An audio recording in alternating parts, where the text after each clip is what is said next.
एक बार डॉक्टर अब्दुल कलाम के साथ ये प्रश्न हुआ था। प्रश्न ये था कि आप बहुत पवित्र आदमी हैं, बहुत ईमानदार आदमी हैं, बहुत कर्मठ आदमी हैं, बहुत देशभक्त आदमी हैं। आप राष्ट्रपति भवन में चुनकर आए हैं, तो कम से कम अंग्रेजों के जमाने की कुछ व्यवस्थाओं को बदल दीजिए। तो क्या करना है? राष्ट्रपति भवन को छोटा कर दीजिए। 350 कमरे के घर में एक आदमी रहे, ये देश के 84 करोड़ लोगों का अपमान है जिनके पास रहने के लिए घर नहीं है। इससे बड़ा अपमान कुछ नहीं है।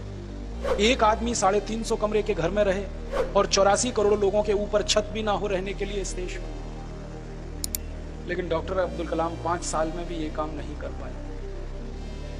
तो 350 कमरे का घर अभी भी है राष्ट्रपति भवन के रूप। उस घर में रहने वाला तो एक है, उसका झाड़ू पोंछा लगाने वाले 900 कर्मचारी हैं। एक आदमी रहता है, 900 लोग उसकी सेवा में हाजिर है। खाना खाने वाला एक है, खाना बनाने वाले 24 है। शास्त्री जी के पहले की सरकार की नीति थी सेना पर खर्चा नहीं करना, युद्ध के सामान का उत्पादन नहीं करना, हथियार नहीं बनाने। अब शास्त्री जी ने उलट दिया कि सेना के ऊपर ही सबसे ज्यादा खर्चा करना है और युद्ध के हथियारों के ऊपर खर्चा बढ़ाना है, और जो कारखाने बंद कराए गए हैं उनको फिर से उत्पादन में लगाना है। तो पूरे बजट का लगभग 25% हिस्सा उन्होंने सेना के लिए आवंटित किया। भारत के इतिहास में वो पहले और आखिरी प्रधानमंत्री हैं जिन्होंने बजट का 25% हिस्सा सेना के लिए आवंटित किया, और सेना को खुली छूट दी कि आप तैयारी करिए, और ऐसी तैयारी करिए कि कल युद्ध लड़ना है, दुश्मन कभी भी फिर आ सकता है, पलटवार कर सकता है। तो सेना में चाक चौबंदी शुरू हुई, सेना में हथियार बनना शुरू हुए, ताकत बढ़ी। और शास्त्री जी ने ये जो नारा लगाया था ना, वो खाली नारा नहीं था, जय जवान, जवानों की जय होनी ही चाहिए। भारत में पता है क्या मान्यता है? भारत में मान्यता यह है कि भाषा का विकास स्त्रियों ने ही किया है, पुरुष की ताकत नहीं है भाषा का विकास करने। क्यों? क्योंकि भारतीय भाषाओं में, भारतीय भाषाएं पता है, संस्कृत, तमिल, तेलुगु, कन्नड़, मलयालम, बंगाली माने बंगला, आसामी, उड़िया, ये सब भारतीय भाषा है। और हिंदी उर्दू मिलने से पहले, अभी तो हिंदी नहीं रही है, उसमें बहुत कुछ उर्दू घुस गई है, फारसी, पता नहीं क्या क्या घुस गया। तो हिंदी उर्दू मिलने से पहले और बाकी सब भारतीय भाषाएं। आपको मालूम है इनमें गालियां नहीं है, एक भी गाली नहीं है।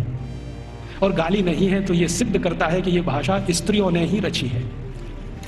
हाँ, क्योंकि स्त्रियों में कितना भी गुस्सा हो, गाली नहीं निकलती उनके मुंह से, क्योंकि ईश्वरीय गुण है उनमें कुछ। ऐसे मूर्ख लोग हैं इस देश में, उठते ही चाय, कुछ भी काम बाद में करेंगे, चाय पहले, संडास और टट्टी भी बाद में जाएंगे, चाय पहले पिएंगे। कहते हैं टट्टी उतरती नहीं बिना चाय, और सोते चाय। और सरकारी दफ्तरों में तो चाय के अलावा कुछ होता ही नहीं है। जब कभी चले जाओ, कहाँ गया भाई आदमी? चाय पीने गया। कहाँ गया? चाय पीने गया। सारे रिश्वत के काम चाय के नाम पर, सारे घूसखोरी के काम चाय के नाम पर। वो कहते हैं ना, कोई भी कर्मचारी कहेगा जी चाय पीने चलो, समझ लो पैसे मांग रहा है। अंग्रेजों के पहले इस देश में कोई चाय पीता नहीं था, क्योंकि हमें जरूरत ही नहीं चाय पीने की।